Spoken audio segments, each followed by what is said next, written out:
Swayam Prabha. Digital India. Educated India.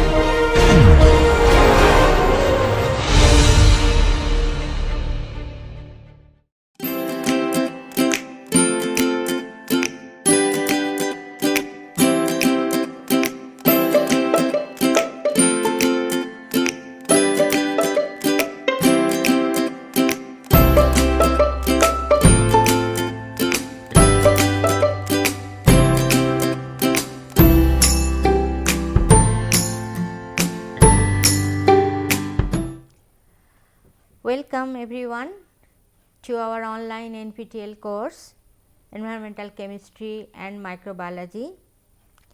This course will be taught by Professor Sudha Goel and myself, Professor Anjali Pal. We are both from Civil Engineering Department, IIT Kharagpur. This is module 2 and this is the chemical equilibrium. We have divided this course into two parts.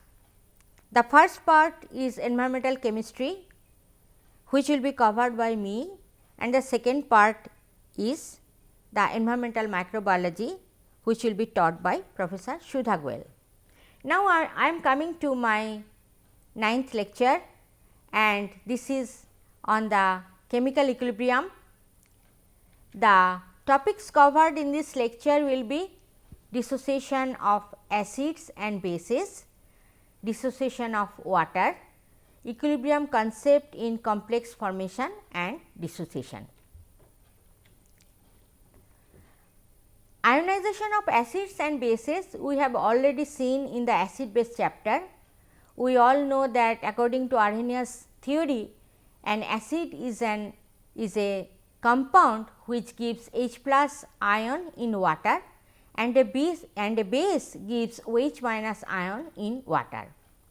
So, Arrhenius theory helps us to explain the strength of acids and bases. Strong acids we know that they fully dissociated, 100% dissociated in dilute solution, and for example, we have seen that HA, which is a monoprotic acid or monoprotonic acid, which gives H plus ion and A minus ion, and in case of acid dissociation we always write Ka, that is in this case it is H plus ion concentration into A minus ion concentration by the concentration of Ha. Now, what we will infer if the Ka value is very high or Ka value is low. For a strong acids, the K value is very large, as because this Ha concentration is almost undissociated, no undissociated acid in case of strong acids, that is why K value is very large. And in case of weak acids, say for example, acetic acid, we all know that acetic acid is a very weak acid. In that case, we write HAC is nothing but it decomposes into H plus ion plus acetate ion, and then in that case we can write Ka is H plus ion concentration into Ac minus ion concentration by HAC, and we can see from the value that it is low, very low. At 25 degrees centigrade it is of the order of 10 to the power minus 5. So, it is a weak acid, it dissociates only a very small fraction, means degree of dissociation is low, not like the strong acid. Now, in case of diprotic acids, it is a very important example. This is the carbonic acid, it is a diprotic acid. You see here H2CO3, that means 2 protons are there. So, what will happen when first dissociation occurs, then H2CO3 will give H plus ion plus bicarbonate ion, and here we can write that Ka1. For the second dissociation we can write Ka2.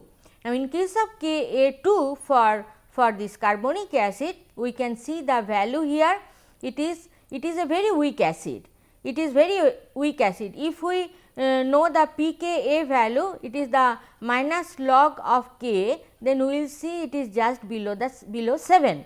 Okay. And from this pK value we can easily tell that it is a very weak acid. Now, in the second, when that second deprotonation occurs from the bicarbonate ion, this bicarbonate ion will give H plus ion plus carbonate ion, and then in that case Ka2 is can be written in by this expression, and the value of Ka2 is 4.69 into 10 to the minus 11. It is very low, and in that case we can write that it is when we determine the pKa, then it is seen that it is in the alkaline range. Now, for ammonia, which is a typical weak base, similarly we can write ammonia plus water gives ammonium ion plus OH minus ion, and in this case we can write Kb, which is nothing but ammonium ion concentration into OH minus ion concentration by ammonia concentration, which is also the 1.75 into 10 to the minus 5, and pKb is minus log of Kb. So, we can easily get from this value. Now, regarding the ionization of water, this has been explained in the acid base chapter, and then here again it is written, just to recapitulate, that in aqueous solution the most important equilibria is the dissociation of water into H plus ion and OH minus ion. A proton, we all know now that the proton cannot exist because it has a very small volume. So, the extremely large charge to volume ratio it is having. So, it is immediately it reacts with another water molecule, another molecule of water to form the hydronium ion or hydroxonium ion. So, basically it is better to write this equation, but for simplicity purpose we always use this dissociation expression, this water dissociation expression. Now, it gives us the ion product of water. We know that from the equilibrium expression we get the equilibrium constant, that is the equilibrium constant is expressed in case of water as Kw. It is nothing but the ion product of water, and the water concentration here from the rules we know that it is taken as 1. Now, Kw value also we know at 25 degree is very low value, 10 to the minus 14. It is important to remember, that the numerical values of H plus and OH minus will include, what it will include in a system when you consider the H plus ion concentration and when you use the OH minus ion concentration. What do they include? They include all the H plus ion concentration and all the OH minus ion concentration, whether they come from water alone or they come from other constituents that is present in water. This is very important. I have shown you that day the seesaw, that if H plus ion goes up, then OH minus should go down. So, but it is here it is written that what is the H plus ion concentration, from water it is coming, from other species it is coming. So, everything together, that is the H plus ion concentration. Same is true for OH minus ion concentration. We should not forget this one. Okay. Now, complex ion formation and dissociation. It is also very important to know the complex ion. If some complex ion is formed, how we should write and what we should consider. Okay. In complex ions, we observe the presence of what is a complex ion. If you consider a complex ion, say for example, this one AgNH3 twice plus. Okay. In this ion, what we see? We see that there is a metal, metal ion, and this metal ion is complexed with something, is associated with one or more ions. It may be ion or it may be molecule. So, here in this case it is molecule, but some cases it may be ion also. Okay. So, metal associated with some ligand, they are called ligand, and common ligands we know that they may be OH minus, this ion, carbonate, this also ion, ammonia, fluoride, chloride, cyanide, thiosulfate, all these can act as a ligand. Okay. And some species like EDTA, ethylene diamine tetraacetic acid. Humic acid is a natural ligand. Okay. In the humus substances, we always see it is a natural color forming agent. It has a very complex structure, and they also can combine with metal ion to form the complex. Okay. For example, silver plus ion forms a complex with ammonia to give silver ammonia or silver amine complex, is having this structure, and it is in equilibrium. Now, so here the formation, here how we will express? In case of acid, we say it is dissociation constant. Okay. In case of ammonia also dissociation constant, that is base, weak base. Okay. And then in case of say water, we write the ion product of water Kw. In case of this complex, how will you say? In case of complex, we write that it is the formation constant or stability constant. Okay. And usually beta term, by using beta term we express. Like previously we have seen that solubility product, this is also an equilibrium constant. Okay. For solid substances which is insoluble compounds, we usually this term is very important, that is the solubility product. So, here all such complex ions are destroyed by removing one of the dissociation products. Taking this example, say for example, silver amine complex is produced from silver ion and ammonia. Okay. Then this complex may be broken down. Now, you have the some idea about the shifting the equilibrium, right. So, if I want to shift, okay, this has been dissolved, silver plus and ammonia forms the complex, it is a dissolved state. Okay. Now, if I want to make this reaction in the go to backward reaction, then how will you do it? How will you do it? Then if we want to do it, some product here, in that case these are the products, but some product has to be removed. How you can remove it? You remove it. So, for example, if you want to remove the ammonia that is produced, then how will you remove it? You put it some acid. Okay. Then in presence of acid, this ammonia will form the ammonium ion, which is very stable, and then ammonium ion will go into solution, then slowly the reaction will go to the backward direction. Okay. All such complex ions are destroyed by removing one of the dissociation products. This is the dissociation product. When this is dissociated, it forms this one. So, one of the dissociation products, if you can remove it, then it will go towards the backward direction. For example, silver ammonia complex ion can be destroyed if some source of H plus ion is added, because upon addition of H plus ion, NH4 plus is produced, which is more stable. So, ammonia will be removed, and ammonia will be removed as ammonium ion. So, more and more silver amine complex will be going towards the backward direction to produce more ammonia, and then again acid is there. So, it will be removed. So, slowly it will be totally broken down to silver plus and NH3. So, this is the concept actually. Now, formation of complex ion, here it is shown a very really complex. What is the complex ion? Here it is shown. It is shown here as a typical example. Let us consider the formation of complexes between mercury 2 plus and chloride.